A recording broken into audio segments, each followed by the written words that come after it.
Buenos días, compañeros. Nosotros somos el equipo número 1 y vamos a explicar sobre las tablas de contingencia. Esperemos que les quede claro y de lo contrario, apunten sus preguntas para al final hacerlas o cualquier comentario o recomendación.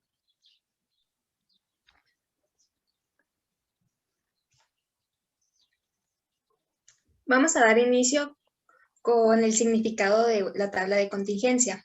Una tabla de contingencia o tabla de clasificación cruzada es una de las formas más comunes de resumir datos categóricos. Son tablas de doble entrada donde en cada casilla figura el número de casos o individuos que poseen algún nivel de uno de los factores o características analizadas. Con este tipo de tablas se puede conocer si existe asociación entre las dos variables o si por el contrario se pueden considerar independientes. Están compuestas por filas que son horizontales y columnas verticales con la información de cada variable. Resultan especialmente indicadas cuando disponemos de variables nominales o cualitativas, suponiendo que una de ellas depende de la otra, que sería la variable independiente y o explicativa.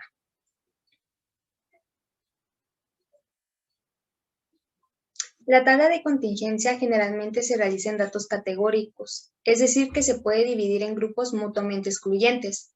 Uno de sus principales usos es analizar la relación que existen entre los datos, las cuales no son fáciles de identificar. Esto permite realizar un estudio efectivo examinando la información recolectada en una encuesta. Cabe destacar que es importante recordar que los datos categóricos no pueden pertenecer a más de una categoría.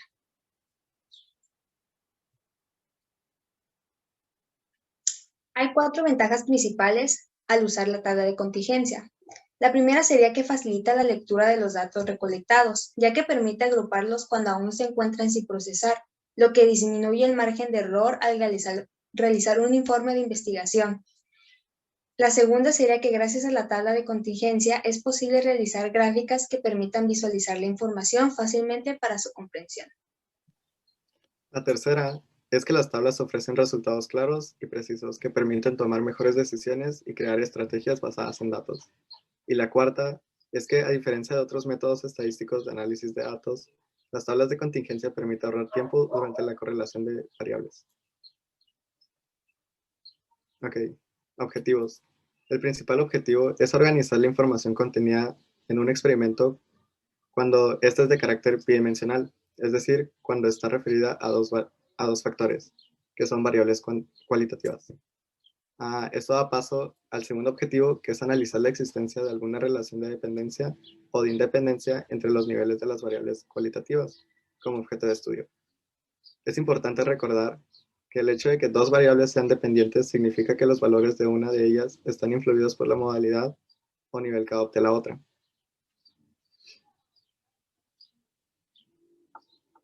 Ok, existen 4 características. La primera es que representa datos categóricos, que están dispuestos en 2 filas y 2 columnas, con su respectivo conteo de frecuencias. Estas son absolutas o totales. Los datos son agrupados sin proceso alguno, lo que disminuye el margen de error al exponer directamente un informe de investigación, con resultados claros y precisos. Las variables categóricas expresadas pueden ser dicotómicas, de 2 valores que son cualitativas, u ordinales, que siguen un orden y son cuantitativas. Además, es recomendable que se identifiquen con la descripción de su número, título y, en caso, fuente para facilitar su comprensión. ¿Qué tal, compañeros? Vamos a ver cómo se hace esta tabla de contingencia. Y aquí escribí los pasos en esta diapositiva. Se va a ver más o menos como esto. Para al final resultar o poder responder o calcular planteamientos previos. De hecho, hice una grabación y la subí a YouTube para que tengan a la mano esta explicación. Y adelante lo voy a poner ya. Hola, estadísticos de YouTube. Hoy veremos los pasos para hacer una tabla de contingencia. Como ven, es muy divertido, realmente. Para hacerlo, nos basaremos en los apuntes que hice en este blog de notas. Aquí introduje o escribí, mejor dicho, los requisitos y los pasos. Al final haremos un repaso rápido sobre estos pasos para reconocer el nombre de cada uno y verificar que la tabla se haya completado correctamente. Como requisito inicial tenemos introducir las variables, pero para eso necesitamos saber si nuestras variables pueden ser representadas en nuestra tabla de contingencia. O sea, si es el caso que sean unas variables cualitativas o unas variables cuantitativas categorizables. Es decir, si una variable es cualitativa, es que entra o corresponde a una categoría.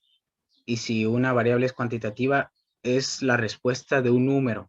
Pero para categorizarlas y poderlas introducir en nuestra tabla de contingencia, tenemos que darle cierto valor cualitativo a cada uno de los valores cuantitativos. Digamos que nos piden la opinión de una película del 1 al 5 y nosotros damos un 3 y nuestro hermano, familiar, compañero da un 5. Mi 3 corresponde a que medianamente me interesó la película y el de mi acompañante, su 5 es que realmente le gustó la película. Así podemos categorizar nuestros valores cuantitativos. Y una vez tenemos nuestros valores hechos nominales o cualitativos que entren en sus categorías, podemos empezar a estudiar su asociación cuando se repiten simultáneamente. Aquí yo tomé como referencia, como base, dos variables, el género y el estado civil. El género le puse con dos variedades, en este caso puse masculino y femenino, masculino correspondiendo a 0 y 1 femenino, y el estado civil lo describí con 3, por eso puse que esta variable era de tipo cadena y el género numérico. Es decir, en el género puse numérico porque hay solo dos opciones y se nos haría más fácil escribir 0 para un sexo y 1 para el otro sexo, en este caso. Y en el estado civil, escribir 1, 2 y 3 creo que nos confundiría. Así que lo escribí en tipo cadena y los valores los describí con cada una de las letras iniciales de la palabra. C para casado, D para divorciado y S para soltero. Una vez introducidas las variables, que es nuestro requisito inicial, procedemos a introducir los datos que corresponden a cada variable o etiqueta, también se le llama. Esta introducción de variables, por supuesto, es una vez hecho nuestro estudio, hacemos las 10 preguntas a nuestros entrevistados vía telefónica, no sé, o en las hojas, empezamos a transcribir los resultados en nuestro programa SPSS y bueno, básicamente ese es el requisito. Introducimos los datos y ya se representan de esta forma, se ven así en nuestra vista de datos, por supuesto, nuestra ventana de vista de datos. Así escribimos 0, 0, 1, 0, 0, correspondiendo, etcétera, etcétera. Y aquí en el estado civil la letra C, S, D, etcétera, etcétera. Aquí puse en datos perdidos la letra A para que al final nos aparezca en los resultados. Muy bien, entonces también aparecen en la vista de datos la letrita A por el tipo que es cadena. Bueno, sabiendo eso, empezamos con nuestra tabla de datos. Introdujimos nuestras variables y los datos correspondientes. Ahora nos vamos a la opción abrir. Nos vamos a analizar a estadísticos descriptivos y nos vamos a tablas cruzadas. Ahorita lo repasamos porque seguro es algo complejo. Bueno, haciendo nuestro paso de analizar, de abrir esta opción, nos vamos al segundo, que es reconocer cuáles variables corresponden a columnas. Aquí hice una anotación en la que recomiendo que de hecho lo obtuve de un video. Dejo en la descripción por si acaso. En el que se recomienda que las variables de menor variedad de etiquetas o variables de menor variedad vayan en las columnas. ¿Qué quiere decir esto? Que el sexo, en este caso, va a ir en columnas. ¿Por qué? Porque solo hay dos variedades para esta categoría. En mi caso, hombre y mujer. Y en el estado civil hay tres, que es soltero, casado y divorciado. Así lo dirigimos a las filas y el sexo a las columnas. Muy bien, así ya va agarrando forma nuestra tabla. Y aquí hay varias opciones que para nuestros fines nos vamos a, o para exponer los porcentajes, que de hecho hay varias opciones para que vayan jugando con eso. Pero para exponer los porcentajes que suele escribirse en las tablas de contingencia, nos vamos a la opción que dice casillas. Y aquí hay distintas opciones también.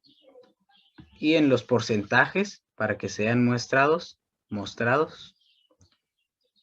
nos vamos al total, que todos los porcentajes se muestren debajo de nuestras respuestas, mejor dicho. Escribimos continuar, damos clic en continuar. Y aquí también tenemos la opción de mostrar los gráficos de barras agrupadas, que eso, bueno, nos puede ayudar también, o suprimir las tablas de plano. Igual, nosotros solo vamos a mostrar los porcentajes. Damos a aceptar.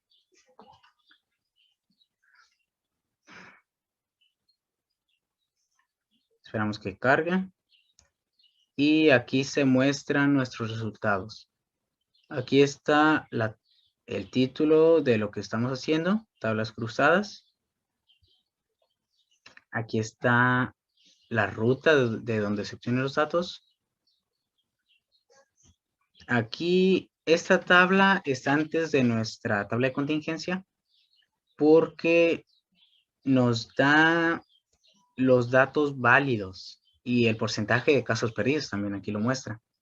En este caso, el estado civil frente al sexo, tenemos 9 resultados válidos y de esos 9 resultados válidos y un caso perdido. Por lo tanto, serían 10. Por supuesto, o esto quiere decir que se le preguntó a 10 personas y un caso fue perdido, ya sea porque lo escribimos mal o se nos fue, etcétera. No lo reconoce esto. Aquí está la tabla de contingencia propiamente dicha. Y se muestra cómo se cruzan las dos variables. También por eso se le llama tabla cruzada. Está el estado civil en las filas y el sexo en las columnas, mostrando el total en la parte de abajo y en la derecha, y con el porcentaje de cada una de las respuestas debajo de su número, de la frecuencia. Así tenemos que de las mujeres preguntadas, que en este caso fueron 4, 2 respondieron que estaban divorciadas. Igual, podemos seguir revisando o estudiar algunas preguntas que nos hayamos hecho o planteado al principio de la investigación, según con esta tabla de contingencia. Muy bien. Ahora, en el tercer paso, sería determinar los porcentajes lo pusimos y ya se emiten los resultados en SPSS. Muy bien, vamos a hacer un repaso rápido sobre este proceso para que quede más claro. Muy bien, en el bloc de notas introdujimos las variables en la ventana de vistas de variables. Introducimos los datos que están en la vista de datos. Nos dirigimos a analizar a estadísticos descriptivos y a tablas cruzadas. Elegimos cuáles variables van en la columna y cuáles van en las filas, que se recomienda que las de columnas, repito, sean las de menor variedad. En este caso, el sexo. Activamos los porcentajes en la opción de casillas, dimos a aceptar y nos muestran los resultados. Bien, eso es todo. Esperemos que haya quedado un poco más claro y que las utilicen, por supuesto, en cualquier estudio que vayan a hacer. Bueno, eso ha sido todo. Solo queda agradecerles por su atención.